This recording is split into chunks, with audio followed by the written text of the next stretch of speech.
The door slammed so hard the frame shook. I stood in the sterile corridor of the CIA, my clearance badge clutched in a trembling hand, as three suited men filed past me without a glance. The words national security risk echoed in my head, but it was the silence that gutted me, colleagues I'd trained with for years, now avoiding my eyes like I'd contaminated them. That night I slept in my car. Back home, my father's voice crackled through the phone, "Don't let your mother live in shame any longer. Come back, be a real lawyer." My younger brother had stopped speaking to me after I told him I was quitting the firm. To them, I was a joke, a rogue analyst who'd blown up his life chasing meaningless secrets. But that humiliation lit a fire. While they mocked my next venture, decoding indigenous sign languages I dove deeper into the work. Colleagues called it academic tourism, my family labeled it wasting your gift.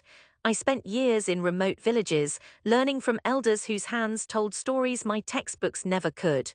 Each language I revived felt like resurrecting ghosts, giving voice to cultures on the brink of erasure.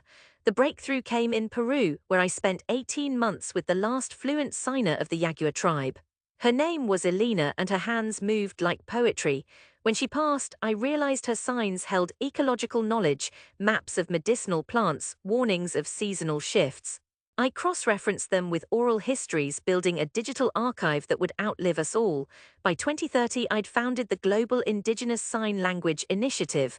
Museums commissioned my work, universities offered tenure. But the real victory came when the United Nations invited me to present my findings. Standing before world leaders, I watched Elena's signs spring to life on screens, translating centuries-old wisdom into actionable climate strategies. The room erupted. I'd never felt prouder. Then I walked through my parents' front door. The house smelled like lavender. Mom's perfume still lingered in the curtains. My father sat rigid in his chair, eyes fixed on the envelope in his hands. A National Geographic feature titled "The Codebreaker Who Saved the World." My brother avoided my gaze, fidgeting with his phone. "Come to finally admit you were wrong," Dad's voice wavered. I set down the award they'd insisted I display on the mantelpiece, for cultural preservation excellence. The truth was, I hadn't come for apologies, I'd come to show them what their mockery had wrought. That evening, I projected Elena's Yagua signs onto their living room wall. The symbols shifted, revealing ancient agricultural techniques, medicinal plant uses, and ecological warnings. My father leaned forward, transfixed. My mother crossed herself, whispering prayers. My brother snapped photos, his phone glowing like a talisman.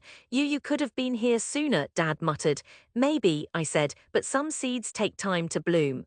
Later, as they debated the ethics of my work, I realized the real justice wasn't their silence, it was watching them finally listen.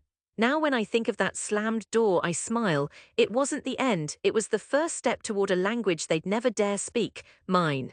The lesson: let them laugh, let them scoff. The loudest revolutions start in whispers and end with the world speaking your name.